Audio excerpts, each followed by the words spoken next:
ایسا نعرہ نہیں ہے جس سے کسی کی بے حرمتی ہوتی ہو. یہ تو وہی ارشادات ہیں جو قائد اعظم نے خود فرمائے تھے. اور آپ جب مادر ملت زندہ باد ایسے نعروں سے کس کو ڈر لگتا ہے؟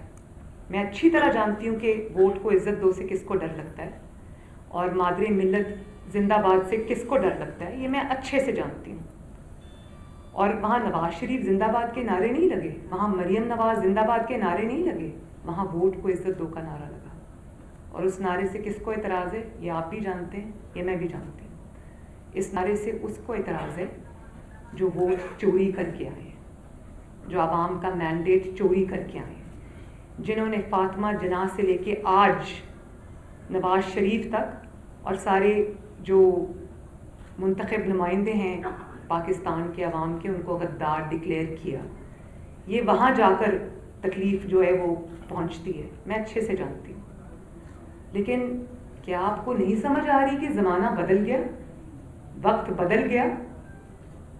یہ جو نامعلوم افراد ہیں یہ سب کو معلوم ہے. اب خلا سے اتر کر اگر آپ زمین پہ آ گئے ہیں, خلائی مخلوق سے اگر آپ زمینی مخلوق بن گئے ہیں, تو کیا لوگ آپ کے چہرے نہیں پہچانیں گے؟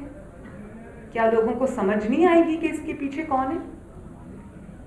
اور پھر جو نواز شریف صاحب نے, جو پی ڈی ایم نے سوال اٹھائے ہیں, ان سوالوں کا جواب کیا یہی ہے کہ غداری کے پرچے کاٹ دو, دہشت گردی کے پرچے کاٹ دو؟ اور اب جو ایک شک ڈالی ہے بیچ میں اور کہا ہے کہ یہ قتل کی دھمکی دی ہے, بھئی وہاں پر سینکڑوں افراد موجود تھے اور وہاں پر آواز جو ہے وہ ایک دوسرے کی نہیں سنائی دے رہی تھی, تو یہ قتل کی دھمکی کسی کو سمجھ آ گئی تھی؟ اور کیوں دے گا کوئی کسی کو قتل کی دھمکی؟ اب اس بات پہ بھی آ جائیں کہ قتل کی دھمکی کا پرچہ درج کرانے والا کون ہے. یہ مجھے ابھی ایک خبر ملی ہے, یہ میرے پاس ایف آئی آر کی کاپی ہے. وقاص احمد خان مدعی ہیں جو دہشت گردی کوڈ کا مفرور ہے. جی, ایف آئی آر نمبر 513/19, تھانہ یہ کیا لکھا ہے جی, کون سپر ہائی وے والا, اور یہ ڈیٹس بھی اس میں لکھی ہوئی ہیں. تو یہ جو پرچے درج آپ کراتے ہیں کبھی دہشت گردی کے, کبھی غداری کے, تو ان کے جو مدعی ہوتے ہیں وہ سارے ایک جیسے کیوں ہوتے ہیں؟ جلدی میں ایسے ہی ہوتا ہے. جلدی میں ایسے ہی ہوتا ہے. تو وہ لوگ کیوں ہوتے ہیں جن کا اپنا اتنا لمبا کرمنل ریکارڈ ہوتا ہے؟ آپ کو ایسے ہی لوگ ملتے ہیں. سچا آدمی تو کبھی نہیں آئے گا ان چیزوں کے لیے. ظاہر ہے ایسے ہی لوگوں کو اٹھانا پڑے گا. میں سمجھتی ہوں, مجھے ادراک ہے اس چیز کا. اور یہ بھی میں انکشاف کر دوں کہ کیپٹن صفدر کو دھمکیاں بہت دیر سے آ رہی تھی کہ ہم تمہیں نہیں چھوڑیں گے, اور یہ بہت ہائیسٹ لیول سے آ رہی تھی. ذاتی اناد بھی اس میں شامل ہے. انہوں نے, وہ ایک بہت ایموشنل سے انسان ہیں, وہ بات کر دیتے ہیں تو ان کو دھمکیاں آ رہی تھیں. اور اگر کوئی یہ سمجھتا ہے کہ دھمکیوں سے نواز شریف مروب ہو جائے گا, مریم نواز مروب ہو جائے گی, یا پی ڈی ایم کے اتحاد میں کوئی فرق آئے گا یا وہ مروب ہو جائیں گے, تو اس کی خام خیالی ہے. میرے ارد گرد جو لوگ ہیں جن کے ساتھ میرے رشتے ہیں, ان کے تھرو مجھے بلیک میل کرنے سے بہتر ہے میں یہاں بیٹھی ہوں, آؤ اور مجھے اریسٹ کرو. ہمت ہے تو کرو. دنیا دیکھے تمہارا مکروہ چہرہ. آج بھی دیکھا ہے دنیا نے. اور مجھے اس بات کا بھی علم ہے کہ پوری جو سٹوری مجھے پتہ ہے, لیکن میں وہ اس وقت اس لیے بات نہیں کرنا چاہتی کیونکہ انویسٹیگیشن ہو رہی ہے. مجھے مراد علی شاہ صاحب نے پوری بات بتائی ہے اور مجھے پورا علم ہے کہ یہاں پر کیا ہوا. نہایت افسوس کا مقام ہے, نہایت شرم کا مقام ہے. لیکن اس سے آج ایک ہی بات ثابت ہوئی. آپ مشرف کا دور آپ سب کو یاد ہے نا, جب مشرف کا دور ختم ہونے والا تھا, جب اس کی شامت آئی تھی تو اس نے پے در پے جو غلطیاں کرنی شروع کیں, تو یہ جو لوگ ہیں ان کا تو حال بہت جلد مشرف جیسا ہونے والا ہے. جب آپ طاقت کے نشے میں اندھے ہوتے ہیں, جب آپ کو طاقت کا تکبر ہوتا ہے, تو آپ دماغ سے نہیں سوچتے. جب آپ دماغ سے نہیں سوچتے اور طاقت سے سوچتے ہیں تو پھر آپ ایسی غلطیاں کرتے ہیں اور اپنے آپ کو آپ پورا کا پورا ایکسپوز کر دیتے ہیں. تو ہمارا کام تو آپ نے آسان کیا.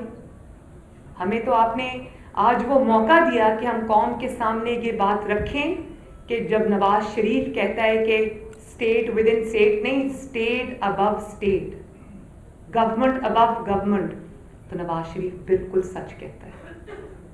بہت بہت شکریہ.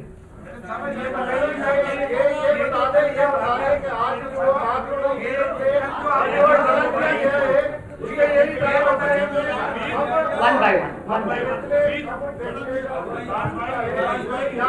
مریم اورنگ زیب صاحبہ آپ ذرا کائنڈلی کنڈکٹ کریں گی. جی میرا سوال یہ ہے کہ آپ لوگوں کے غصے سے یہ ظاہر ہو رہا ہے کہ اب صورتحال جو ہے وہ سنگین ہوتی جا رہی ہے. سوری مجھے غصہ بالکل نہیں مجھے غصہ نہیں ہے، آپ آگے بات کیجیے.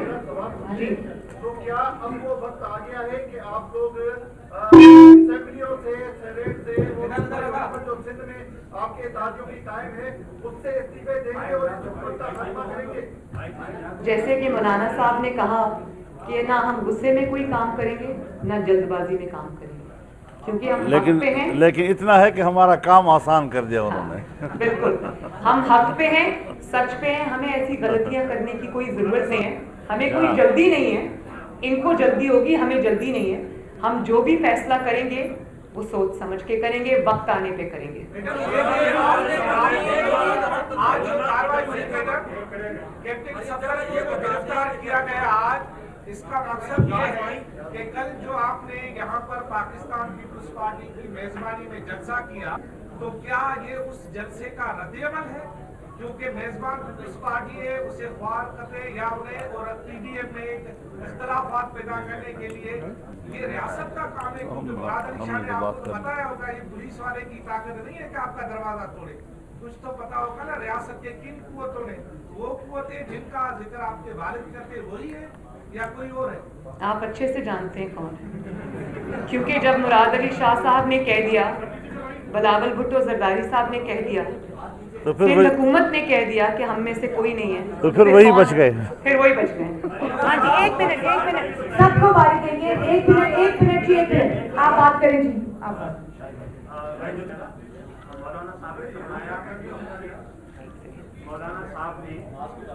مولانا صاحب نے فرمایا کہ رینجرز نے دروازہ توڑا، آپ کہہ رہی ہیں کہ پولیس نے توڑا، حقیقت کیا ہے؟